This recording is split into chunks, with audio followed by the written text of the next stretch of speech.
Sir Thirumavalavan அவர்கள் ஒன்று சொல்லியிருக்காரு. அதிமுக தொடர்ந்து இந்த டிவிக்கு அந்த கரூரில் நடந்துச்சுல சார், அந்த சம்பவம் தொடர்பாக ஆதரவு தெரிவிச்சுட்டே இருக்காங்க. இது கூட்டணி இழுக்கிறதுக்கான ஒரு முன்னோட்டமாக தான் இவங்க பண்ணுறாங்க. ஏன்னா பாஜக அந்த கூட்டணியில் இருக்கு, என்டிஏ கூட்டணியில். அப்படி இருக்கப்ப தாவேக்காவும் அந்த கூட்டணிக்கு போச்சுன்னா அவங்க நம்பகத்தன்மையை இழந்துருவாங்க மக்கள் மத்தியில் அப்படின்னு சொல்லியிருக்காரு. சரி இருக்கட்டும், என்னப்பா அதனால அது அவங்க பிரச்சனைப்பா, நீங்கள் ஏன் கவலை பண்ணுறீங்க? ஒரு கட்சிக்கு கோளாறு சொல்லுவார் சார். அந்த அளவுக்கு உங்ககிட்டலாம் ஆலோசனை கேட்டு நடக்கிற அளவுக்கு அந்த கட்சி கேவலமாக போயிடுச்சு. கொஞ்ச நாளைக்கு முன்னாடி ஒரு நடிகனை நம்பிலாம் நீங்கள் போகக்கூடாது. விஜய் ஏன் கைது பண்ணல, திமுக அரசு ஏன் அவரை இவ்வளோ சாஃப்டாக அணுகுது, இப்படிலாம் பேசினாலும் இன்றைக்கி திடீர்னு விஜய் மீது அக்கறையோடு ஏன் பேசுகிறீர்கள்? உங்களுக்கு என்ன அக்கறை? விஜய் ஏன் கைது பண்ணலன்னு நீங்கள் சொல்லி அதாவது உங்கள் காண்டை வெளிப்படுத்துறீங்க நீங்கள் இல்லையா? அப்போ பிஜேபி கூட கூட்டணி வச்சு அதாவது என்ன சொல்கிறேன்னா, இந்தியா முழுக்க பாருங்கள், பிஜேபி எந்த கட்சியும் வாழ விட்டது இல்லைன்னா அது வாழ விடாமல் அந்த கட்சி நாசமாக போனால் சந்தோஷம் தானே உங்களுக்கு? நாசமாக போட்டோம் நல்லதுன்னு நீங்கள் சந்தோஷப்பட்டோம், கொண்டாடணும் இல்லையா? போன வாரம் விஜய் ஏன் கைது செய்யவில்லை என்று பேசிய முத்தரசன் இன்றைக்கி அப்டேட் அந்தர்பல்ட்டி அடிச்சு பாஜகவிடம் விஜய் கவனமாக இருக்க வேண்டும். செல்வபெந்தி அவர்கள் சொல்லியிருக்காரு சார். அவர் தான் முதல்வர் வேட்பாளர்னு சொல்லிட்டாரு. அவர் கூட்டணிக்கு நான் தான் தலைமை தாங்குவேன்னு சொல்கிறார். அவர் எப்படி கூட்டணிக்கு வருவார் அப்படின்னு சொல்கிறார். விஜயகாந்த் கூட தான் இப்படி சொன்னார். அம்மாவும் வேண்டாம் ஐயா வேண்டாம் தானே கட்சி ஆரம்பித்தார். சரி, காங்கிரஸ் கட்சியோட லட்சியம் திமுகவுக்கு பல்லுக்கு தூக்குறது தான். அதுக்காக தான் கட்சியை நடத்துறீங்களா? தூக்கிட்டு இல்லை நீங்கள், தூக்குறது இவர் ஒரு ஆள் தான் சார். காமராஜர் ஆட்சி அமைப்புன்ட்டு 10 வருஷம் முன்னாடி கூட சொல்லிட்டு இருந்தாங்க. இன்றைக்கி அதை மறந்துட்டீங்க நீங்கள். திமுக ஆட்சியே காமராஜர் ஆட்சி தான் சொன்னாரா இல்லையா? இருந்தாலும் இன்னைக்கு திமுக காரங்க சொல்ல ஆரம்பிச்சிட்டாங்க, காங்கிரஸ் சித்தாந்தமும் திமுக சித்தாந்தமும் ஒன்று தானா சார். அவ்வளோதான். காங்கிரஸ் கட்சி திமுக ஒன்று தான் தமிழ்நாட்டில். அடுத்தது அவ்வளோதான், எதுக்கு தனியாக கட்சி? ஸோ நீங்கள் இவங்க எல்லாம் அந்த திமுக கூட்டணி கட்சிகள் குறிப்பாக இப்படி பதட்டத்தோடு பேசுவதிலிருந்து, அதுவும் குறிப்பாக தம்பி விஜய் மீது மிகப்பெரிய அக்கறை இருப்பது போல பேசுவதிலிருந்து எங்கே போய் சேர்ந்து விட போகிறார்களோ எல்லோருக்கும் தெரியும். ஒருவேளை தாவேக தேசிய ஜனநாயக கூட்டணியில் இணைந்தால் 210க்கு மேல்தான் எத்தனை எண்ணிக்கை என்று யோசிக்க வேண்டும். அதை மீறி திமுக இந்த தேர்தலில் போட்டியிடுவது என்பதை நினைத்து கூட பார்க்க முடியாது. அந்த ஆனந்த விடனில் இந்த திரு விஜய் அவர்களை பற்றி ஒரு கட்டுரை வந்திருக்கிறது. அதில் கட்சினா கஷ்டம்லாம் வரத்தாங்க செய்யும், அதெல்லாம் மீறி எந்திரிச்சு வரணுங்க. 20 நாளாக 15 நாளாக அரசியலே பண்ணாமல் படுத்து தூங்கிட்டு இருக்காதீங்க என்று ஒரு கட்டுரை வந்திருந்தது. அந்த கட்டுரையில் அவர்கள் குறிப்பிடுவது 1991 தேர்தலில் திமுக சந்தித்த பின்னடைவு. எந்த மாதிரியான பின்னடைவுன்னா, அதிமுக காங்கிரஸ் கூட்டணியினர் கரெக்டாக எலெக்ஷனுக்கு ஒரு சில நாட்களுக்கு முன்னாடி ராஜீவ் இறந்து போகிறார். மொத்த எலெக்ஷன்ட்டு மே மாதம் நடைபெறுவதாக இருந்தது தேர்தல். 21 மே அன்று ராஜீவ் இறந்ததும் 15/6/1991 அன்று தள்ளி வைக்கப்பட்டு தேர்தல் நடக்கிறது. அந்த 15/6/91 வரை 21/5/91 முதல் இடைப்பட்ட காலத்தில் நடந்த ஒரே பிரச்சாரம், திமுகவினர் விடுதலை புலிகளோடு சேர்ந்து ராஜீவ்காந்தியை கொன்று விட்டனர். இது ஒன்று தான் பிரச்சாரம். ராஜீவ் இறந்த அன்று இந்த வீட்டில எல்லாம் சிம்பிள் வரைஞ்சிருப்பாங்க தெரியுமா? உதயசூரியனோட கேட்டில் வச்சுருப்பாங்க, மேலே உதயசூரியன் கலர்லாம் அடிச்சிருப்பாங்கல்ல. எங்கெங்கெல்லாம் அது இருந்துச்சு அங்கெல்லாம் அந்த வீட்டெல்லாம் அடித்து நொறுக்கினார்கள். அந்த ஊரில் தெருவில் போயிட்டுருக்கோம், அதாவது அந்த ஊரில் எல்லாருக்குமே தெரியும் இது திமுக சேர்மன் வீடுன்ட்டு. ஒட்டுமொத்த பேரும் வீடு நான் ஒரு வீட்டை பார்த்தேன் மாதவரம் பால்பனையில். நான் கண்ணால் ஒரு வீடு ரேன்சாக் பண்ணுறது பக்கத்தில் நின்று பார்த்தேன். சின்ன பையன் 16 வயசு எனக்கு, நான் கண்ணால் பார்த்தேன். அந்த தேர்தலில் திமுககாரன் பிரச்சாரமே பண்ணல. உடுபாஸ் முடிஞ்சு உடு போன்ட்டு பண்ணிட்டாங்க. 96 அதே திமுக மாபெரும் வெற்றியை பெற்றது. அப்படி தான் எழுந்து வரணும் கிரைசிஸ்லேருந்து. இவர் எழுந்து வருவார்னு பார்த்தா நெக்ஸ்ட் என்று தான் சொல்ல வேண்டியதாக இருக்கிறது. மீம்ஸ் எல்லாம் போட்டுட்ருக்காங்க சார், சிவனும் சக்தியும் சேர்ந்தா மாசுடா அப்படின்னு சொல்லிட்டு. உடன் இருப்பவர்கள் யார், அவர்களை யார் இயக்குகிறார்கள் என்பதையெல்லாம் விஜய் ஆலோசித்து யோசித்து புரிந்து கொள்ள வேண்டும். பல முறை திரு விஜய் அவர்களுக்கு சொல்லிவிட்டோம், கூட இருக்கவங்க எல்லாரையும் சந்தேகப்படணும். சந்தேகப்பட்டால் தான் நீங்கள் நல்ல அரசியல்வாதி. சொந்த மகனை சந்தேகப்படணும் ஒரு அரசன் என்று இந்த அரசியல் நூல்கள், வரலாற்று நூல்கள் எழுதியிருக்கின்றன. ஆதவ அர்ஜுன் சென்னை திரும்பி வந்த அந்த விமான நிலையத்தில் துரைமுருகனின் மகன் கதிரானந்தும் ஒன்றாக வருகிறார். பேசியிருக்க மாட்டார்களா? பார்த்துருக்க மாட்டார்களா? நம்ம இப்போ இதுக்கு முன்னாடி சொன்னேன்னே, ஏன் ஆதவை கைது பண்ணல? இதை யோசிச்சாலே போதுமே. உங்கள் கட்சி முடக்கணும்னு நினைக்குது கவர்மெண்ட்டு. அப்போது ஏடிஎம் கார்டை பிடுங்க வேணுமா கவர்மெண்ட்டு? அதானே ஈஸி. நீங்கள் இது ஏடிஎம் கார்டை பிடுங்கி ஒரு 20 நாள் உள்ளே வச்சிங்கன்னா வாய்ஸ் ஆஃப் காமன்ஸுக்கு சம்பளம் வராதில்ல இந்த மாதம், ரைட்டா? சம்பளம் வராதா? ஜான் ஆரோக்கியசாமிக்கு சம்பளம் வராதா? நியூஸ் தமிழ் ஷக்கீலுக்கு பேமெண்ட் போகாதா? கலைக்கு பேமெண்ட் நின்றுமா? ஜானோட பவுன்சர்ஸ் நின்றுவாங்களா? எவ்வளோ வசதி திமுகவுக்கு, ஏன் பண்ணல? அவர் வெளியே இருந்தால் திமுகவுக்கு இதை காட்டி நல்ல வசதி தான் சொல்கிறதெல்லாம் செய்வார்யா. அண்ணே காங்கிரஸ் வந்துருச்சுண்ணே, ஆனால் கன்ஃபார்மாக நம்ம கூட தானே என்று சொல்லி விஜய் நம்ப வச்சுக்கிட்டே இருக்காங்கல்ல. ஜனவரி இறுதியில் தெரிய வருகிறது காங்கிரஸ் வராதுன்னு. அன்றைக்கி என்ன பண்ணுவார்? அன்னைக்கு தேசிய ஜனநாயக கூட்டணி ஃபைனலைஸ் ஆகிருக்கும், தொகுதிகள் ஒதுக்கப்பட்டிருக்கும். தேமுதிக அங்கே இருக்கும், பாமக அங்கே இருக்கும். எங்கே இடம் உங்களுக்கு? தனியாக தான் போட்டி போட்டாகணும். தனியாக போட்டி போட்டால் என்ன கதிக்கு ஆவீங்க? மதியழகனும் பவுன்ராஜுகளும் உங்களை வெற்றி பெற வைத்து விடுவார்களா? பாவம் மதியழகெலாம் பார்த்தேங்க, அவங்க குடும்பத்தை பார்த்தீங்க. அவர் இந்த ஏடிஎம்கே டிஎம்கே 2 பேர் கூடயும் சண்டை போட்டு அவரால் எலெக்ஷனை சமாளிக்க முடியுமா? மதியழகன் நல்லவர், வல்லவரா? இவ்வளோ பெரிய ஆள், வளர்ந்த ஆள், கையில் இவ்வளோ துட்டு வச்சிருக்கிற ஆள் போய் திமுக கிட்ட சரண்டர் ஆகிறாரு கைதுக்கு பயந்துக்கிட்டு. ஆனால் களத்தில் வந்து பேசிக்கிறாங்களாங்க சார், கொஞ்சம் அதிமுகவோட இணைந்திருந்தால் ஓரளவுக்கு சப்போர்ட் கிடைக்கும். என்கிட்ட பேசுகிற அதிமுக தலைவர்கள் எல்லாம் சொல்கிறாங்கம்மா, நான் நீங்கள் சொன்னதை கேட்டேன் சார், இந்த என்ன சார் நீங்கள் தான் கொடியெல்லாம் ஏற்பாடு பண்ணுறீங்கன்னு சொல்லிட்டு எல்லோரும் சொல்கிறாங்கன்னு. சார் அப்படிலாம் இல்லை சார், அவங்களா வராங்க சார். அந்த மாதிரி நம்மளா கொடி ஏற்பாடு பண்ணால் அண்ணன் சத்தம் போடுவார் சார். கொடி பறக்கு தானே ஒரு பொதுச் செயலாளர் சொன்னாருங்க. சொன்ன உடனே அந்த ஆரவாரம் அடங்கிறதுக்கு 5 நிமிஷம் ஆச்சு. அதிமுக தொண்டர்கள் அப்படி விரும்புகிறார்கள். தாவேகவினர் இயல்பாக வந்து அணுகுகிறார்கள். எங்களுக்கு நீ ஆபத்து நேரத்தில் குரல் கொடுத்தீங்க என்று அணுகுகிறார்கள். தாவேக தொண்டர்கள் சேர்ந்தா நம்ம சேஃபாக எலெக்ஷன் அணுகலாம், 2 பேர்கிட்டையும் அடி வாங்க முடியாது என்று அவர்கள் நினைக்கிறார்கள். அது இயல்பு தானே. திமுகங்க எவ்வளோ பெரிய ரவுடிங்கன்றது அவங்களுக்கு தெரியும் நல்லா. அவங்க அடிக்கும் போது என் தம்பியை தொடாத அப்படின்னு சொல்லிட்டு முன்னாடி அரணாக அதிமுக நிற்க முடியும். என்னங்க சார், இப்போ ஜீவகாருண்யம் பேசிக்கிட்டு திரு விஜய் அவர்கள் வீட்டுக்குள்ளே அமர்ந்துக்கலாம். அவருக்கு பிரச்சனை இல்லை, அவர் எங்கே வேணாலும் போகலாம். பனையூர்லேருந்து அடையார் போகலாம், அடையார்லேருந்து பனையூர் போகலாம். ஆனால் அவருக்காக களத்தில் நிற்கிறவங்க என்ன கதிக்கு ஆவாங்க? 2 பேரும் ஏடிஎம்கே டிஎம்கே 2 பேரும் ஆளுக்கு 2 போடுவாங்க. நாங்கள் 2 பேரும் இத்தனை வருஷமாக சண்டை போட்டோம், நடுவில் வந்து ஆட்சி எப்படி பண்ணப்போ ஆளே தூக்கிடுவாங்க எலெக்ஷன் நேரத்தில். தூக்கணும், அதான் அரசியல். சார் நேற்று டிடிவி தினகரன் அவர்கள் வந்து ஒன்று சொன்னாங்க சார். அதாவது அதிமுகவுடன் தாவேக வந்து கூட்டணி வச்சாங்கன்னா பாஜகவை கழட்டியோட எடப்பாடி பழனிசாமி அவர்கள் தயங்க மாட்டார் அப்படின்னு சொல்லி சொன்னார். இதற்கு பின்னணியில் சார் அண்ணாமலை அவர்கள் இருக்கிறதா பாஜக தலைமை சந்தேகப்படுதா சார்? சந்தேகம்லாம் படல, உறுதியாகவே தெரியும் அவங்களுக்கு. நம்ம அன்றைக்கி 2 நாள் முன்னாடி ஒரு அண்ணாமலை அவர்களோட கருத்தை விவாதிக்கும் போது நம்ம சொன்னோம், சித்தாந்தம் வேறங்கண்ணா, எப்படி ஓட்டுன்ட்டு இப்போ வேணுங்கன்னு இருந்தாலும் சொல்கிறாரு அப்படின்றது நம்ம சொன்னோம். அண்டு திரு டிடிவி தினகரன் அவர்களை தொடர்ந்து அண்ணாமலை தான் இயக்கி கொண்டிருக்கிறார் என்பதை நம்ம தொடர்ந்து நம்ம நிகழ்ச்சிகளில் விவாதிச்சுக்கிட்டு இருக்கோம். அமித்ஷா ஏப்ரல் மாதம் பாஜகவோடு கூட்டணி, எடப்பாடிஜி தலைமையில் தான் இங்கே கூட்டணி என்று சொன்ன பிறகு டிடிவி தினகரன் அமைதியாகத்தான் இருந்தார். அண்ணாமலை அண்ணன் எடப்பாடியை முதலமைச்சராக்க வேண்டும் சொன்ன பிறகு தான் டிடிவி ஒத்துக்க மாட்டேங்கிறாரு, பழனிசாமி நான் ஏற்றுக்க மாட்டேன் என்று சொல்கிறார். அண்ணாமலை நான் பேச நினைப்பதெல்லாம் நீ பேச வேண்டும், என்ன வாய் தந்தனா வாய் மேலே போடுவேன் என்று டெல்லியிலிருந்து சொல்லிவிட்டார்கள் அப்படின்னு தூண்டி விடுறாருன்றதை நாம் சொல்லியிருந்தோம். இன்றைக்கி விழுந்து பிடுங்கி பிரான்றதுக்கான காரணம் நீ பார்த்தீங்கன்னா 2 பேருக்கு சிமிலாரிட்டி தெரிவித்து பாருங்கள், இல்லை கொள்கை முரண். டிடிவி என்ன சொல்கிறாரு? அப்போ விஜய் அவர்களை முதல்வராக எடப்பாடி பழனிசாமி ஏற்றுக்கொள்வாரா? இது அவங்க 2 பேரும் பேசி முடிவு பண்ண வேண்டிய விஷயம். நீங்கள் ஏன் சார் இப்படி துடிக்கிறீங்க? எடப்பாடி பழனிசாமி அவர்களை முதலமைச்சராக அவர் கட்சி ஆரம்பிச்சிருக்காருன்றார். கிட்டத்தட்ட ஜான் ஆரோக்கியசாமியும் ஆதவர்ஜனும் பேசுகிற அதே குரலில் பேசுகிறார் டிடிவி தினகரன். தெரிகிறதா? என்ன 40-50 சீட்டு வாங்குறதுக்காக நாங்கள் கட்சி ஆரம்பிச்சிருக்கோம். இப்போ வாங்கு 100-230 சீட்டு வாங்கிக்க. இல்லை டிடிவி தினகரன் அவரோட போய் சேர்ந்து விஜய் முதலமைச்சர் ஆக்கிடுவாரா? முடியுமா? அது ஒரு திமுக அசைன்மெண்ட் கூட கொடுத்துருக்கலாமா? யாருக்கு?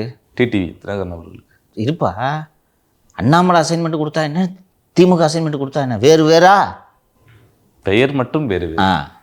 சார் டாஸ்மாக் தொடர்புடைய வழக்கு, அப்புறம் ஆகாஷ் பாஸ்கரன் அவர்களுடைய அந்த அமலாக்கத்துறை வழக்கு, படம் எடுக்கிற நம்ம ரத்தீஷ் அவர்கள், அவர் தொடர்பான வழக்குகள்லாம் நவம்பரில் வரப்போகிறதா செய்தி வந்திருக்கேன் சார் விகடனில். நான் இதை முன்னாடியிலேருந்தே சொல்லிகிட்ருக்கேன், நீங்கள் கவனிச்சது இல்லையா? டிசம்பர் வரை காத்திருங்கள் என்று நான் சொல்லியிருக்கிறேன். நமக்கு தீபாவளி, தமிழ்நாட்டுக்கு தீபாவளி டிசம்பரில் தான். ஈடியை வாய்ப்பூட்டு போட்டாங்க, அதனால கொஞ்சம் டவுட்டாக தான் சார் இருந்துச்சு. நான் மீண்டும் நான் சொன்னது என்ன, பீகார் தேர்தல் முடிவுக்காக காத்திருங்கள், பீகார் தேர்தல் முடியட்டும்னு சொல்லிட்டு இருந்தேன்னா முடிஞ்சவொடனே இது ஆரம்பிச்சிடும். இன்னொரு விஷயம் சொல்கிறேன், நீதிபதி திரு ஆனந்த வெங்கடேஷ் அவர்கள் தலைமையிலான அமர்வு இந்த திமுக மந்திரிங்கள்லாம் இந்த கேஸில் இருந்து திடீர் விடுதலை ஆனார்கள் அல்லவா, அதை எல்லாத்தையும் சூமோட்டோ ரிவ்யூ பண்ணாங்க. ஞாபகம் இருக்கா? ஏடிஎம்கேல பன்னீர்செல்வம், கேகேஎஸ்எஸ்ஆர் ராமச்சந்திரன், தங்கம் தென்னரசு தான் first case, Thangam Thennarasu and Duraimurugan இவர்கள் மீதெல்லாம் சூமோட்டோ ரிவ்யூ எடுத்து ட்ரையலை நடத்தி விரைவாக 2 மாதத்தில் முடியும் 3 மாதத்தில் முடியும்ட்டு ஏதோ டேட்டு போட்டிருந்தாங்க. அதன்படி அது நடக்க தொடங்கியிருந்தால் 2 மாதத்தில் முடிஞ்சிடும். ஏன்னா பெரும்பாலும் கவர்மெண்ட் விட்னஸ், அதில் ரொம்ப அதிகமான விட்னஸ்லாம் இருக்காது. கவர்மெண்ட் விட்னஸ் பேங்க்கு விட்னஸாக இருப்பாங்க, முடிஞ்சிடும். ஆனால் இந்த வழக்குகளில் எல்லாம் உச்சநீதிமன்றம் சென்று சம்மந்தப்பட்ட அத்தனை பேருமே தடை உத்தரவு வாங்கி வைத்திருக்கிறார்கள். இப்போது இந்த தடை இருப்பதால் இந்த வழக்கு எப்போது விசாரணைக்கு வரும்? திரும்ப அப்பீல் பண்ணால் வரும். யார் அப்பீல் பண்ணுறது? கவர்மெண்ட்டு தான் அப்பீல் பண்ணணும். கவர்மெண்ட் எந்த கவர்மெண்ட்டு? இது இப்போ இருக்கே கவர்மெண்ட்டு. இந்த கவர்மெண்ட்டு தங்கம் தென்னரசு வழக்கை சீக்கிரம் விசாரிங்கன்னு அப்பீல் பண்ணுமா? எஃப்ஐஆர் போட சொன்னாலே போட வேண்டிய அவசியம் இல்லைங்க அப்படிம்பாங்க. பண்ணாது. அப்போ யார் தான் அப்பீல் பண்ணுறது? பண்ண முடியாது இல்லையா?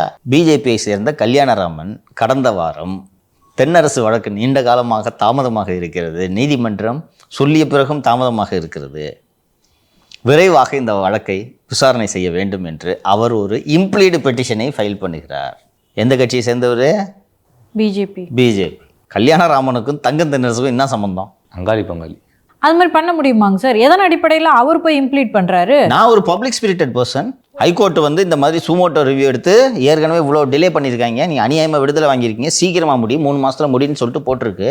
ஆனால் இவங்க அங்கே சுப்ரீம் கோர்ட்டில் போய் ஸ்டே வாங்கிட்டு வந்துட்டாங்க. இந்த ஸ்டேயை எதிர்த்து மனு தாக்கல் செய்து விசாரணை வேகமாக நடத்த வேண்டிய தமிழக அரசின் லஞ்ச ஒழிப்புத்துறை இவர்கள் கட்டுப்பாட்டிலே இருக்கிறது. அரசு தரப்பில் வாதாடுபவரும் ஒரே அணி, எதிர்த்தரப்பில் வாதாடுபவரும் ஒரே அணி. அதனால் இப்போதைக்கு இந்த வழக்கு விசாரணையை நடைபெறாது. அதனால் நான் ஒரு பப்ளிக் ஸ்பிரிட்டட் பர்சனாக இதை வேடிக்கை பார்த்து கொண்டிருப்பது எனது மனது வலிக்கிறது. அதனால் நீதிமன்றத்தின் கதவுகளை தட்டுகிறேன்னு சொல்லக்கூடாதா? சொல்லியிருக்கிறார். நீதிமன்றமும் சொல்லி விசாரிக்கப்படவில்லை என்று என் மனம் வருந்துகிறது. அப்படி சொல்ல மாட்டாரா? அவள்தான். இது தொடக்கம், புரியுதுங்களா? எங்கெங்கே இருந்தெல்லாம் வர்றாங்க பாருங்கள், தெரியுதா? வேகமாக ட்ரையல் நடத்தி ஜனவரி மாதம் அல்லது பிப்ரவரி மாதம் கன்விக்ஷன் ஆகிட்டாருன்னா தங்கம் தென்னரசு எலெக்ஷனில் போட்டிட்டு வர இதை பார்ப்பாரா? ஏற்கனவே நீங்கள் மணல் விவகாரம் பேசியிருக்கீங்க, ஜாஃபர் சாதிக் போதை வழக்கு பேசியிருக்கீங்க. சுவானமாக வெடிக்கும்னு பார்த்தா புஷ்ஷுன்னு போயிடுச்சு. அதனால எங்களுக்கு கொஞ்சம் சந்தேகங்கள் இருக்கத்தானே செய்யும். பீகார் தேர்தல் முடியும் வரை காத்திருங்கள், அவ்வளவுதான். அதனால் அந்த செய்தி வந்த செய்தி சரிதான். மேற்கு வங்கத்தில் ஆரம்பிச்சிருச்சு நேற்று தீபாவளி. வேடிக்கை பாருங்கள், நீங்கள் படமாக எடுக்கிறீங்க. படம் எப்படி வருதுன்னு பார்ப்போம். பராசக்தி சார், நம்ம நேற்று பேசினா ஐயா ராமதாஸ் அவர்கள் வந்து ஆஸ்பத்திரியில் அனுமதிக்கப்பட்டப்ப இவர் போனார், அதுக்கப்புறம் தான் அந்த விஷயமே பெருசாச்சு அப்படின்னு சொல்லிட்டு அது சம்மந்தமாக வந்து முருகன் அவர்களும் வந்து அறிக்கை வெளியிட்டிருக்காங்க சார். முரளி சங்கர் அவரது பாமகவோட பொதுச் செயலாளர் அந்த அறிக்கை வெளியிட்டிருக்கிறார். நேற்று நாம் பேசியதையெல்லாம் பார்த்த பிறகு அந்த கட்சியை சேர்ந்தவர்கள் ஐயாவோடு இருப்பவர்கள் தொலைபேசியில் அழைத்து தகவலை சொன்னார்கள். அந்த அப்போலோ மருத்துவமனையில் இதய சிகிச்சை பிரிவில் இருப்பவர் அன்புமணியோடு ஒன்றாக மருத்துவம் பயின்றவர்.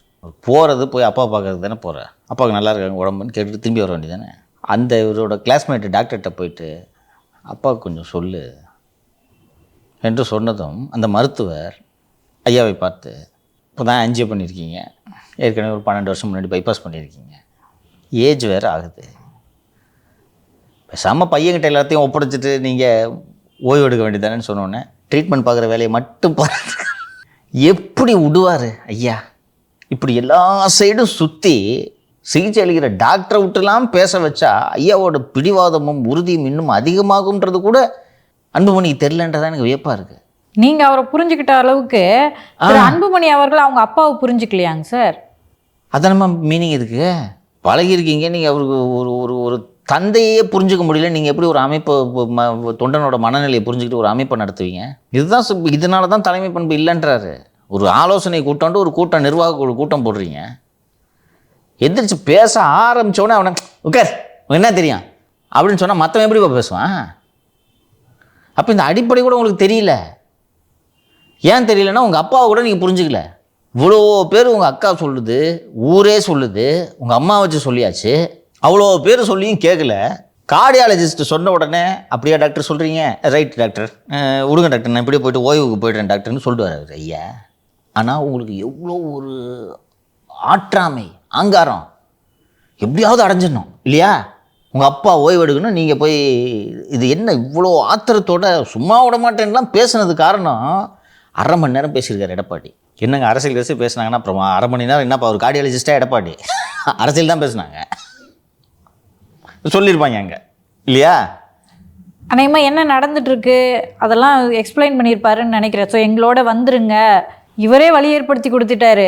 ஆமாம், எல்லா கட்சிகளும் போய் ஐயாவை பார்க்கறதுக்கு. யாரும் போயிருக்க மாட்டாங்க. ஐயா 6 மணி நேரம் ஐசியூவில் இருப்பார்னு சொன்னோன்னா ஐயோ ஏதோ பெரிய சிக்கல் போல இருக்குது. அவங்களுக்கு யாருக்கும் இந்த மாதிரி ப்ரீ அப்பாயிண்டட் ஆன்ஜியோன்றது தெரியாது. மகனே சொல்கிறாருல்ல 6 மணி நேரம் ஐசியூவில் இருக்கிறார், அதனால் என்னால் பார்க்க முடியலன்ட்டு. போய் பார்த்துட்டு வந்துடுவோம். பண்ணிவிட்டு எங்கள் அப்பா என்ன எக்ஸிபிஷனா? அரசியலும் தெரில, தலைமை பண்பும் இல்லை, ஆசை மட்டும் இருக்குது. சரி சார், இந்த ஆர்ஸ்லட்டையில் பல நிகழ்வுகளை பேசினா தொடர்ந்து நாளைக்கு பேசுவோம் சார். நன்றி நன்றி சார். சார். நன்றி சொல்கிறதுக்கு முன்னாடி ஒரு எக்ஸ்க்ளூசிவ் தகவல், ரொம்ப முக்கியமான தகவலும் கூட. இப்போ ஒரு ரியல் எஸ்டேட் நிறுவனம் இருக்குது. நீ வந்து ஒரு ஃப்ளாட் பிளாட் விற்கிறீங்க. யாரை விளம்பர மாடலாக பயன்படுத்துவாங்கப்பா? ஒரு நடிகர், வேற ஒரு இன்ஃப்ளூயன்சரு. இந்த லலிதா ஜுவல்லர்ஸ்லாம் அவரே தான். ஒருத்தரும் பண்ணுவாங்க. சாமியை விளம்பர மாடலாக யூஸ் பண்ணதை நீங்கள் கேள்விப்பட்டிருக்கீங்களா? கடவுளையே, சிரிக்காதீங்கம்மா, உண்மை, நான் சொல்கிறது உண்மை. கடவுளையே விளம்பரதாரரா? இது எப்படி சார்? சிரிக்காதீங்க. எப்படி பாசிபிள் சார்? சொல்கிறேன். தென்னிந்தியாவில் பிரபலமான கோவில்கள், தென்னிந்தியாவில், தமிழகம் மட்டும் நினச்சிக்காதீங்க, தென்னிந்தியாவில். ஐயப்பன் கோயில். Okay, good. அடுத்தது பழனி, திருப்பதி சார். திருப்பதி, ரைட். அதை எடுத்துக்குவோம். இப்போ திருப்பதி ஒரு பிரபலமான கோவிலா? இப்போ நான் வந்து ஒரு லே அவுட்டு போடுறேன். இப்போ இந்த லே அவுட்டில் பக்கத்தில் ஏர்போர்ட் இருக்குது, ரயில்வே ஸ்டேஷன் இருக்குது, மெட்ரோ வாட்டர் இருக்குன்னு தான் எல்லோரும் விளம்பரம் பண்ணுவாங்க. திருப்பதியோட பிரான்ச்சே என் லே அவுட்டு உள்ளே இருக்குதுன்னா கூடுதலாக அது விற்காதா? விற்கும், கண்டிப்பாக. அதுவும் திருப்பதி கோயிலோட அப்படியே அந்த மாடல் இருக்குது, விற்குமா? அந்த இடத்துக்கு வேல்யூவும் கூட, அது கமர்ஷியலாக மாற வாய்ப்பு இருக்குது சார். கமிஷன் மாறதுக்கு வாய்ப்பு இருக்குது. நான் சொல்கிறது அப்படியே வெர்பாட்டிம் ரிப்ளிகா மாறதுக்கு வாய்ப்பு இருக்கா? அப்போது திருப்பதி கோவில் இருக்கக்கூடிய லே அவுட் அது இருக்கணும்ல, அவங்க பர்மிஷன் கொடுக்கணுமா? ஆமாம், கொடுக்கணும்ல. கொடுத்துட்டாங்க. உங்களுக்கு நம்புறதுக்கு கஷ்டமாக இருக்கும். அந்த நிறுவனம் எழுதுது யாருக்கு? ஆந்திர முதல்வர் திரு சந்திரபாபு நாயுடு அவர்களுக்கு. இந்த மாதிரிங்க, நான் இவ்வளோ இடம் வச்சுருக்கிறேன் கோயம்புத்தூரில், பெரிய இடம், நீங்கள் அங்கே மட்டும் வச்சுருக்கிறீங்க, அதுக்கு ஒரு ஃப்ரான்ச்சைசி கொடுத்தீங்கன்னா நான் அதே பேரில் ஓப்பன் பண்ணிக்கிறேன். நீங்கள் என்ன மாடல் அங்கே வச்சுருக்கீங்களோ அதே மாடலில் நான் ஃப்ரான்ச்சைஸியும் வச்சுக்கிறேன். அந்த லட்டு டேஸ்ட்லாம் மாறாத மாதிரி நான் பார்த்துக்கிறேன். சரி, அந்த உறுதிமொழியை கொடுத்து தான் சார் ஆகணும். வச்சுக்கிறேன், அதே டேஸ்ட்டில் பண்ணுறேன். நான் லட்டுலாம் பண்ணுறேன். 10 நிமிஷம் நீங்கள் துட்டு செலவு பண்ணணும். சரி, என்னப்பா பண்ணும்? பிராண்டு நேம் மட்டும் ஃப்ரான்ச்சைசி தான். எங்கள் பிரான்ச் அங்கே இருக்குது. கோவை வாழ் மக்களுக்கு ஒரு நற்செய்தி. லட்டு கொடுக்குறோம், எல்லாம் கொடுக்குறோம், கோயில் துட்டு வேற கொடுக்கணும். ஏன்னா இப்போ சந்திரபாபு நாயுடு அதை அங்கே திருப்பதியில் உண்மையாக போய் பார்க்கணும்னு நினைக்கிறவங்க இங்கே பார்த்துட்டு போயிட்டாங்கன்னா அவங்களுக்கு நஷ்டம் இல்லை. அதுக்கு தான்மா உங்கள் பேரை நீங்கள் எங்களுக்கு லெண்டு பண்ணுறீங்க, நான் ராயல்ட்டி கொடுத்துட்றேன். உங்களுக்கு 10 நிமிஷம் செலவு இல்லை. நீங்கள் வந்து இந்த நேமை லெண்டு பண்ணுறதுக்கு, உங்கள் பிரான்ச்சை கட்டிக்கிறதுக்கு நீங்கள் கொடுத்தீங்கன்னா உங்களை நான் ஒன்றுமே சொல்ல மாட்டேன். நான் அந்த மேப்புக்கு இப்போலாம் போட்டு இந்த இடத்துல இப்படி பண்ணிட்டு பிளானெல்லாம் அனுப்பிச்சிட்டு, அப்போது இந்த லே அவுட்டை எப்படி விளம்பரம் நடக்கும்? திருப்பதி வெங்கடேச பெருமாளே உங்களது பிராண்ட் அம்பாசிடர், கரெக்டாக? லலிதா ஜுவல்லரிக்கு ஓனர் விளம்பர அம்பாசிடரு, ஒவ்வொரு நிறுவனத்துக்கும் ஒரு நடிகர், கிரிக்கெட் வீரர்கள், இப்படியெல்லாம் செய்வார்கள். இந்த ரியல் எஸ்டேட் நிறுவனத்திற்கு திருப்பதி வெங்கடாஜலபதியே விளம்பர மாடல். இப்படிலாம் யோசிக்கிறாங்க. எப்படி விற்கும்னு யோசிச்சு பாருங்க. அது உள்ளே போட்டி நடக்கும். கோயிலுக்கு பக்கத்து பிளாட்டு என்னது நடக்குமா? உள்ளுக்குள்ளே அங்கே அந்த அப்போ பிளாட்ஸ் இருக்குது, அது உள்ளே இருக்கக்கூடிய வணிக வளாகங்கள் எப்படி விற்கும்? அதை அந்த திருப்பதி தேவஸ்தானம் போர்டு, அது பல பேர் கொண்ட போர்டு, அந்த போர்டில் இதை அஜெண்டாவாக சேர்த்துட்டாங்க. உள்ள பிரான்ச் ஒருத்தர் ஓப்பன் பண்ண கேட்குறாரு, நம்மக்கிட்ட ஒன்றும் துட்டு இல்லை, நம்ம அனுமதி கொடுக்கலாம். ஆட்டை கடித்து மாட்டை கடித்து ஆண்டவனையே கடிக்க தொடங்கி விட்டார்கள். ரியல் எஸ்டேட் நிறுவனம் சொல்கிறீங்க, அது என்ன நிறுவனம் சார்? தெரியலையே ஜி, தெரிஞ்சால் சொல்ல மாட்டேனா ஜி? தெரில ஜி, தெரிஞ்சால் சொல்லுவேன் ஜி, உண்மையிலே தெரியல ஜி. சரி ஜி, நிகழ்ச்சியை முடிச்சிடலாம் ஜி.